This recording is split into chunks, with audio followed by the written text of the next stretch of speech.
जी बिस्मिल्लाहिर्रहमानिर्रहीम। सनाउल्लाह खान आपसे मुखातिब है।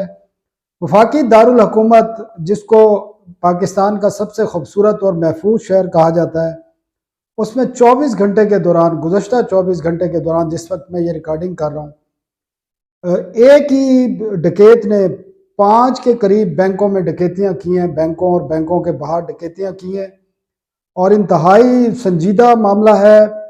एक शख्स हलाक हो चुका है, 13 अफराद जख्मी हैं। ऑटोमेटिक वेपन्स के ज़रिए फायरिंग करता है ये शख्स मोटरसाइकिल पर और फिर डकैती करता है। और पुलिस, पूरे शहर की पुलिस, इसके अलावा फोर्सेस, नाके, तमाम चीज़ें नाकाम हुई हैं उसको गिरफ्तार करने के लिए और आईजी को खुद आना पड़ा है। इसकी तफसीलात आपको बताएंगे। दूसरा, हुकूमत दावे कर रही है और झूठे दावे कर रही है कि मुल्क में महंगाई कम हो गई है। कहीं भी महंगाई कम नहीं हुई, वो भी आपको बताऊंगा। और हुकूमत मजीद गैस की कीमतों में इजाफा करने जा रही है और गैस कंपनियों ने पिटीशन दायर कर दी है। कितना इजाफा हो रहा है और इससे इम्पेक्ट क्या आएगा, और ओवरऑल जो हुकूमत महंगाई के हवाले से दावे करती है कि महंगाई कम हुई है, वो सूरत हाल भी आपको बताएंगे। पब्लिक इंटरेस्ट की खबरें हैं, लेकिन सबसे पहले इस्लामाबाद में वफाकी दारुल हुकूमत में डकैतियां, और डकैत भी कोई छलावा लगता है और सीसीटीवी फुटेज सब कुछ सामने है, तमाम चीज़ें, नाके हैं पूरे शहर में।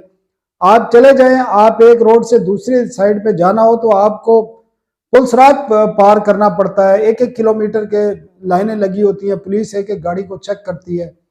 लेकिन गुज़श्ता 24 घंटे के दौरान, गुज़श्ता रोज 3 बैंकों के बाहर डकैती की कोशिश की गई और ऑटोमेटिक वेपन्स, ऑटोमेटिक क्लाशनकोव के जरिए एक मोटरसाइकिल पे एक हेलमेट डाले एक डकैत आता है और वो डकैतियां डालता है, लोगों पर फायरिंग करता है खुलेआम और छलावे की तरह एक सेक्टर से दूसरे सेक्टर में फिर कार्रवाई करता है और कोई उसको रोकने वाला नहीं। हालांकि नाके लगे हुए हैं, मैंने बताया हर जगह लगे हुए हैं, उसके बावजूद कोई काम पुलिस कामयाब नहीं हो सकी। एंटी टेररिस्ट स्क्वाड शहर में मौजूद है, एफसी लगी हुई है, यहाँ पर रेंजर्स मौजूद है, लेकिन ये सूरत हाल है। आज फिर उसने डकैतियां की हैं और G9 सेक्टर इस्लामाबाद का, वहां डकैती की है। और कैश वैन जो कैश लेके आती है बैंकों में, वहां पर उन्होंने ऑटोमेटिक वेपन से फायरिंग की है और आराम से जो गार्ड है उसको फायर करके गिराने के बाद आराम से वो पैसे ले गए। उसके बाद G9 से आप अंदाजा करें G14, अब वो वहां से कितना फासले पर है, ये अंदाजा कर लें कि वो वहां से वहां गया है और फिर वहां डकैती की है। और इस गुज़श्ता 2 रोज के दौरान तकरीबन 13 अफराद जख्मी हुए हैं, बड़े सीरियस जख्मी हैं। एक शख्स की जान जा चुकी है इस डकैतियों में और अभी तक आईजी पुलिस ये दावा कर रहे हैं कि वो, हमारी जो पुलिस है और एंटी टेरर स्क्वाड है, वो उस तक जल्दी पहुंच जाएंगे और डकैत को पकड़ लेंगे। और पता नहीं कैसे पकड़ लेंगे, अब तक तो पकड़ा नहीं गया। गुज़श्ता रोज भी उसने वारदातें की, आज भी की और वो हाथ से निकल गया। लेकिन इस सारी सूरत हाल में जो वीडियो सामने आई हैं, जो सीसीटीवी सामने आया है, उससे एक बात तो खुलकर सामने आई है कि पाकिस्तान के जो बैंक हैं, जो अरबों रुपए प्रॉफिट कमा रहे हैं, अरबों रुपए का मेरा मतलब ये कोई 2-4 अरब नहीं, 50 अरब, 40 अरब, 100 अरब, 150 अरब। और ये वो बैंक है, हमारे डोमेस्टिक बैंक। मैं आपको वजारत खजाना के डॉक्यूमेंट्स निकाल दूं तो आप हैरान होंगे। ये बैंक हुकूमत पाकिस्तान जो है, IMF, वर्ल्ड बैंक या दूसरे जो चाइना है या सऊदी अरब है, है, उनका इतना मकरूज नहीं है जितना इन बैंकों से कर्जे ले चुका है। और इंटरेस्ट रेट आपको पता है, ये तो सिर्फ हुकूमत से अरबों रुपए कमा रहे हैं। और इनके बैंकों की हालत क्या है, आप पूरे पाकिस्तान में देख लें। क्या दुनिया में बैंक ऐसे होते हैं कि कैश वैन जो है रोड के ऊपर खड़ी है, आप सीसीटीवी फुटेज अगर देखें, सारे सोशल मीडिया पर मौजूद है, रोड के दरमियान में खड़ी होकर, कोई सिक्योरिटी नहीं। और जो सिक्योरिटी कंपनी है उन्होंने भी 60-60 साल, 65-65 साल के लोग भर्ती किए हुए हैं, जिनको 25-25, 30-30 हजार रुपए देते हैं। जो सबसे बड़ा इशू है, SOP किधर है बैंकों के? स्टेट बैंक पाकिस्तान की तरह क्या इस तरह बैंक होते हैं? छोटी छोटी इमारतों में 10 बाई 10 के कमरों में बैंक बने हुए हैं। आप इस्लामाबाद में देख ले, बैंकों की पार्किंग कोई नहीं होती कहीं भी। SOP तो दूर की बात है, कस्टमर के लिए कोई सहूलत नहीं है। और मतलब है कि ये पुलिस की नाअहली हो सकती है, लेकिन ये सबसे बड़ी नाअहली जो मैंने देखी है, महसूस की है, सीसीटीवी फुटेज पे देखा। और जो हम बैंकों में खुद जाते हैं, आप बैंक को बताएं, इस तरह होते हैं। बैंक के लिए बाकायदा एक SOP होते हैं कि बैंक कैसा होना चाहिए, कहाँ पे होना चाहिए, बिल्डिंग कैसी होनी चाहिए।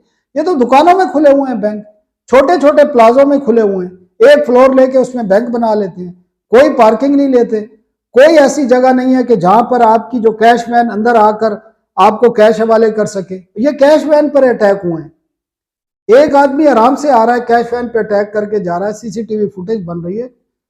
और आईजी पुलिस ने भी यही कहा है, इस्लामाबाद के जो आईजी पुलिस हैं उन्होंने भी कहा है कि हमें बैंकों के एसओपीज देखने पड़ेंगे, इन सिक्योरिटी कंपनियां जो इन्होंने रखी हुई हैं इनको देखना पड़ेगा कि ये किस तरह काम कर रही हैं। तो टोटल कोलैप्स है आपके सिस्टम का, बैंकों का। स्टेट बैंक को इसका फौरी एक्शन लेना चाहिए, कम से कम जो स्टेट बैंक ने एसओपीज दिए हैं बैंकों को उनकी निगरानी। इतना पैसा कमाने के बावजूद आप एक बैंक अच्छा नहीं बना सकते, मतलब इतनी सेफ्टी नहीं दे सकते कि आपका जो कैश बाहर जा रहा है और अंदर आ रहा है उसको कम से कम उसकी जो हदूद है उसके अंदर ही उसको डिफेंड कर लें आप। तो ये एसओपीज देखने की जरूरत है। और इन बैंकों को चाहिए कि जब एक ब्रांच से वो इतना प्रॉफिट कमाते हैं तो उस पर खर्च भी करें, अपने कस्टमर पे खर्च करें, उनकी सेफ्टी पे खर्च करें, अपने बैंक की सेफ्टी पे खर्च करें। और कम से कम स्टेट बैंक ने, यकीनन स्टेट बैंक ने एसओपी दिए हुए हैं कि इस बैंक की ब्रांच आपने कायम करनी है तो कितना रकबा होना चाहिए, कैसी इमारत होनी चाहिए। स्टेट बैंक को यह भी देखना चाहिए कि वो एसओपीज पर अमल दरामद हो रहा है कहीं पे। बैंकों की तो लाइन लगी हुई है, आप एक एक लाइन में चले जाएं, 20-20 बैंक खुले हुए हैं और आप तमाम पाकिस्तानी जानते हैं कि किस तरह की ब्रांचें बनी हुई। क्या दुनिया में इस तरह ब्रांचें होती हैं?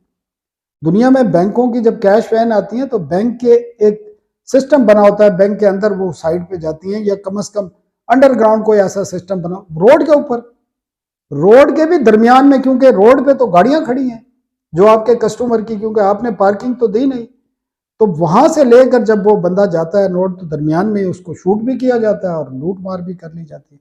तो अल्लाह रहम करे इस मुल्क पर, जब वफाकी दारुल हुकूमत महफूज नहीं, यहाँ पर बैंक महफूज नहीं, लोग महफूज नहीं, तो बाकी मुल्क में क्या हाल होगा जहां पर एफसी तैनात है, रेंजर्स तैनात है, बल्कि फौज भी तैनात थी, अभी पता नहीं अभी तक उसका क्या सूरत हाल है। तो वहां पर नाके हैं, जगह जगह नाके लगे हुए हैं जनाब, जब से ये धरने और एहतजाज, और उससे पहले भी मोहसिन नकवी साहब को भी ये देखना होगा कि आप इस्लामाबाद को महफूज नहीं कर सके तो बाकी शहरों को क्या महफूज। लोगों की सिर्फ आपको एहतजाज, जलसे जुलूस और धरने रोकना आपकी जिम्मेदारी नहीं है, लोगों को तहफ़्फ़ुज़ देना, प्रॉपर्टीज़ जो है प्राइवेट और पब्लिक प्रॉपर्टीज़ हैं उनको तहफ़्फ़ुज़ देना भी आपकी जिम्मेदारी है, इस तरफ भी तवज्जो देनी होगी। दूसरी भी पब्लिक इंटरेस्ट की खबर है जी, आपको पता है कि गैस और बिजली की कीमतों ने तबाही फेर दी है। अब हुकूमत जो गैस कंपनी है उन्होंने मजीद गैस की कीमतों में इजाफे की दरख्वास्त की और यह इजाफा मांगा है 1 जुलाई 2024 से, मतलब है आज से 5 महीने पहले का। और ये पिटीशन जमा करा दी गई है ओगरा में। और ये जो सुई सदरन है, जो सिंध बलोचिस्तान के जो गैस का सार्फिन आती है उनके लिए 54% गैस की कीमतों में इजाफा मांगा गया है तकरीबन। अब आप इससे अंदाजा कर लें कि ये अगर इसको आप इसके पर यूनिट में निकाल लें तो ये 670 रुपये है, तकरीबन 669 रुपये बनता है, 670 रुपये फी MMBTU। और उन्होंने कहा है कि ये 1920 यूनिट जो है गैस की कीमत में इजाफा किया जाए, फी MMBTU मुकर्रर की जाए, सॉरी, और 669 रुपये इसमें इजाफा मांगा है। और इससे इम्पैक्ट क्या आएगा पहले भी आपको पता है। इसी तरह जो सुई नार्दन है, जो पंजाब, KP और बाकी इस्लामाबाद को देखते हैं, वहाँ के सार्फिन आते हैं, डोमेस्टिक है, कमर्शियल है, इंडस्ट्रियल है और बाकी सार्फिन है, उन्होंने 64 रुपये फी MMBTU इजाफा मांगा है। अब ये 8 नवंबर को सुई सदरन की समाअत होगी, खुली समाअत होगी, और 5 नवंबर को नादन गैस की समाअत होगी। प्राइस इनकी जो पिटीशन है गैस की कीमतों में इजाफे की, और होता यही है कि ये जो भी इजाफा मांगते हैं अक्सर जो है हुकूमत, क्योंकि ये बैक्ड बाई जो मिनिस्ट्री ऑफ पेट्रोलियम है वो बैक्ड होती है, वो इनके पीछे होती है। और आपको अथॉरिटीज़ का हाल पता है कि उनके कितने पावर्स हैं, उनके कितने इख्तियारात हैं, उनको ये करना ही करना होता है। मेरी आवाम से दरख्वास्त है कि जब इनकी खुली समाअत हो, लोग जाएं, कंज्यूमर प्रोटेक्शन के इदारे जाएं और वहाँ इसको बाकायदा इसको कंटेस्ट करें, क्योंकि ये मांगते हैं अपने एडमिनिस्ट्रेटिव कास्ट के लिए, अपने इन्होंने जो मांगे हैं, कोई स्पोर्ट्स के खर्चे हैं उसके मांगे हैं, कोई किस चीज़ के पैसे मांगे हैं, और साथ में जो रुपए की जो कदर है डॉलर के मुकाबले में, वो भी इन्होंने मांगी है कि जी वो 284 रुपये का डॉलर हो जाएगा तो हमें, हालांकि 6 महीने गुजर चुके हैं, 280 पे भी नहीं आया डॉलर। तो आप इससे अंदाजा कर लें कि, और पिछले साल जो गैस की कीमतें बढ़ी हैं, आप हैरान होंगे, बल्कि तमाम लोगों को पता है, जिसका बिल 1000 रुपया आता था गैस की कीमतों में लास्ट ईयर के इजाफे के बाद, उसका 5000 आता है, जिसका 5000 आता था उसका 10,000 आता है। तो इससे अंदाजा कर लें कि गैस की कीमतों में पहले ही कितना इजाफा किया गया। इनको तो कम करनी चाहिए, इनकी कास्ट जो है कम हुई है भाई, आप इजाफा मांग रहे हैं। तो ओगरा ने तो कुछ करना नहीं है, और हुकूमत ने बड़ा आसान तरीका मांग लिया है, तमाम चीजें पास ऑन कर दें। पिछले साल जो सेंसिटिव प्राइस इंडिकेटर के जो फिगर आते हैं, उसमें यह बताते हैं कि 1100% गैस की कीमतों में इजाफा किया। और हुआ क्या है उससे इजाफे से? हुआ यह है कि जो कमर्शियल सार्फिन है, बेशतर ने गैस के कनेक्शन कटवा दिए, बल्कि डोमेस्टिक सार्फिन तंग है। वो कहते हैं एलपीजी सस्ती पड़ती है हमें, ये जो अब गैस है, कुदरती गैस जो घरों में आ रही है, ये महंगी पड़ती है। और दावे ये करते हैं कि जी महंगाई कम हुई है। बिल्कुल बकवास है, झूठ है। आप बाजार में, हर पाकिस्तानी जाता है, कौन सी सब्जी 200 से 300 रुपए किलो से कम है? मुझे बताएं। आपका मटन 2400 रुपए किलो हो गया, बीफ आपका 1500 रुपए किलो हो गया, और वो जी फिगर देखते हैं जी जो इन्फ्लेशन है वो 7% पे आ गई है। भाई, इन्फ्लेशन में जो इजाफे की रफ्तार थी वो जरूर कम हुई है, इजाफे की, कम नहीं हुई। वो इजाफे की रफ्तार कम हुई है, जो 38% तक चली गई थी वो 7% है, 7.5%। महंगाई अभी भी हो रही है, और जो हो चुकी है वो वापस नहीं हुई, एक पैसा वापस नहीं हुआ भाई। आप लोगों की जिंदगी अजीरन हो चुकी है, आपको पता है ये। आप पिछले 6 महीने से दावे कर रहे हैं कि हम बिजली की कीमत कम कराएंगे। आपने दावा किया कि हमने जी 5 IPPs को बंद कर दिया, और कहते हैं 72 पैसे उससे बचत होगी, और उस पर इम्प्लीमेंटेशन कब से हुआ? 1 अक्टूबर से। अभी तक वो भी कीमतों में कमी नहीं की गई।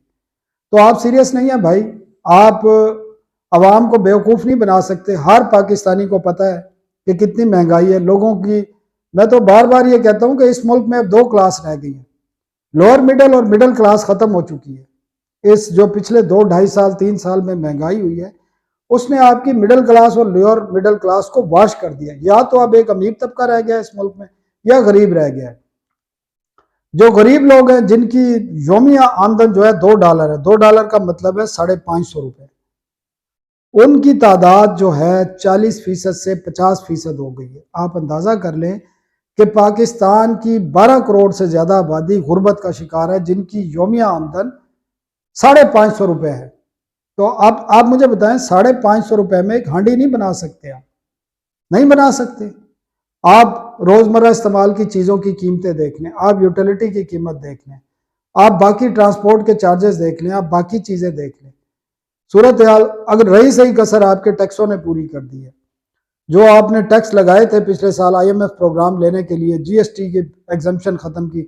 अद्वियात की कीमतें जाके देख लेना, अद्वियात तक पे GST है, दूध वगैरह बाकी चीजों पे तो आ गया है भाई। अद्वियात तो डेवलप्ड वर्ल्ड में भी अद्वियात की कीमतों पर टैक्स नहीं होता, आपने वो भी लगा दिया। तो रही सही कसर। तो ये आपके दावे झूठे हैं। और अगर आप गैस की कीमतें मजीद इजाफा करेंगे तो खैर से, जो आप गैस सिस्टम में डालते हैं, तो रही सही इंडस्ट्री भी और कमर्शियल में जो आपके सार्फिन है वो भी खत्म हो जाएंगे। तो फिर आप किसको निचोड़ेंगे? अब सर्दियों में आप गैस की कीमतें बढ़ाना जा रहे हैं, सर्दियों में इसकी कंजम्पशन होती है, गर्मियों में तो गैस की कंजम्पशन होती नहीं है। तो कीमतों में अगर मजीद इजाफा किया गया तो लोगों की रही सही जो सकत है वो भी खत्म हो जाएगी। तो अल्लाह का के खौफ से और अजाब से डरें, लोगों पर इतना बोझ डालें कि वो बर्दाश्त कर सके। पहले ही लोगों की जो बर्दाश्त है वो ख़त्म हो चुकी है, सकत ख़त्म हो चुकी है। लोगों की जो आमदन है वो सुकड़ चुकी है इस इन्फ्लेशन की वजह से। और ये लोगों को बहकाने के, लोग अब खाली बातों से उन पर कोई असर नहीं होता, आपको अमली इकदाम करने पड़ेंगे। और ये जो गैस की कीमतों में इजाफा मांगा है इन कंपनियों को, ये सरासर रिजेक्ट करना पड़ेगा। गैस की कीमतें तो कम होनी चाहिए, जितनी आप बढ़ा चुके हैं ना, उसके बाद उसमें कोई जरूरत नहीं है। वो एक ऐसी चीज जब एक लिमिट से बाहर जाए चली जाए तो लोग इस्तेमाल छोड़ देते हैं। और फिर आपके मुल्क में वैसे ही जो इन्वायरमेंट का इशू है, इस किस्म के इकदाम से आपके यहाँ जंगलात भी कटेंगे, लोग गैस की बजाय लकड़ियों पे जाएंगे, लोग कोयले पे जाएंगे, लोग LPG पे जाएंगे, ये आपकी गैस इस्तेमाल नहीं करेंगे। और आपके रिकॉर्ड में है कि कमर्शियल सार्फिन और कई डोमेस्टिक सार्फिन जो है गैस के बिलों से तंग आकर कनेक्शन कटवा चुके हैं। बिजली तो पहले ही लोग भाग रहे हैं और 2 लाख से ज्यादा लोग जो है वो ग्रीन मीटर्स पे चले गए हैं सोलर लगा के, तो बिजली आपके फालतू पड़ी है। तो गैस का भी अब यही हाल होगा जिस तरह आप प्राइस कर रहे हैं दुनिया की, आप इंटरनेशनल मार्केट से उसको लिंक करते हैं। तो भाई यहाँ इंटरनेशनल आप मार्केट के साथ यहाँ आमदन भी तो इंटरनेशनल, आपकी पर कैपिटा आमदन भी तो वैसी होनी चाहिए ना। यहाँ तो आपकी 50% आबादी की आमदनी से योमिया 550 रुपये है, जो दुनिया में लोएस्ट है, उसको गरीब तरीन गुर्बत की लकीर से नीचे उनको समझा जाता है। और ये इंटरनेशनल वो स्टैंडर्ड्स हैं, कोई मैं नहीं बता रहा हूँ। तो आपकी जब 50% आबादी उस हालत में है तो कहाँ से ये गैस और बिजली की कीमतें अदा करेंगे, और जो रोजमर्रा वो रोटी कहाँ से खाएंगे, वो तो अपना खाना पीना भी पूरा नहीं कर पा रहे हैं। तो रहम करें अवाम पर और कम से कम ऐसी पॉलिसी बनाएं कि लोगों पर मजीद बोझ ना पड़े। चैनल को सब्सक्राइब जरूर कीजिए और अपनी राय का भी जरूर इजहार कीजिए। अल्लाह हाफ़िज़।